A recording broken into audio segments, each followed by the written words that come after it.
The thing that walked beside my car. I was driving through the Mojave Desert around midnight, heading toward a friend's place in Nevada. My phone had no signal, and I hadn't seen another car in almost an hour. Just sand, scrub brush, and the endless stretch of blacktop lit only by my headlights. I had my windows down, letting in the dry night air, when I heard a sound that nearly made me swerve off the road. Footsteps. Running footsteps. At first I thought it was something in my head, but I slowed down slightly, and I swear on everything, I saw something keeping pace with my car, maybe 15 feet off to the side. It looked like a person, but too tall. Its arms were long and hung awkwardly at its sides, and its legs barely bent. It didn't look like it was running, more like it was gliding. I hit the gas, pushing 80, then 90. It kept up. No face, just the silhouette in my peripheral vision.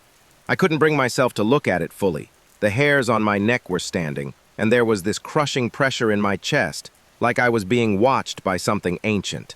Eventually, it just vanished. No sound, no movement, just gone. When I finally reached a gas station, I ran inside, pale and shaking. The cashier, an old guy with a weathered face, looked at me and said, "You saw it, didn't you?" I nodded slowly. He didn't even ask what it was. Buried voices. Years ago, I was part of an archaeological dig near a Navajo reservation in Arizona. We weren't supposed to dig in certain areas, out of respect for sacred grounds, but one of the newer researchers ignored the warning signs and started unearthing a strange, circular pattern of stones. That night, I couldn't sleep. The desert was dead silent. No insects, no wind, just silence. Then I heard whispering.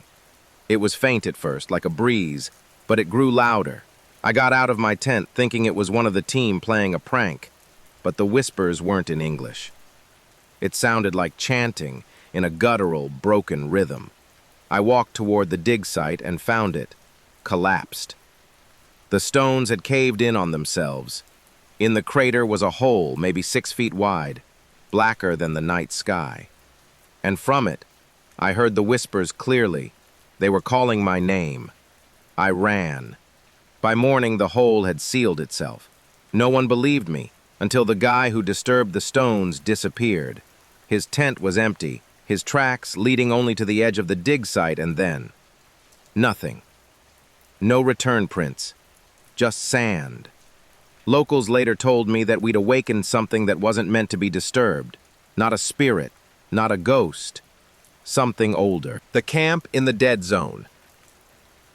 In 2021, I went on a desert survival retreat with a small group. We were supposed to be off-grid for 5 days in a part of Utah they referred to as the dead zone. GPS stopped working, no cell reception, just dunes and rocks. The first 2 nights were uneventful, but on the 3rd night, we woke up to screaming. One of the instructors was missing. His tent had been torn open from the inside, and there were deep drag marks leading into the desert. We followed them for about 2 miles before they vanished into a dried-out ravine. No blood, no sign of life. That night, we huddled together around the fire. Around 2 a.m., we heard crunching footsteps.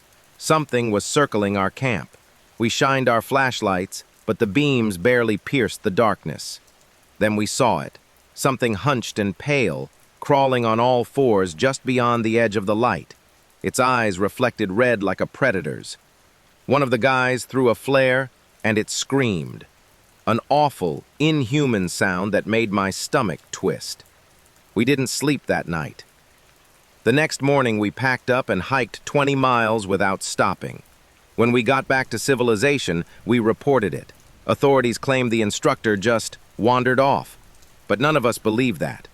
Something was out there, and it didn't want us leaving alive. And acting,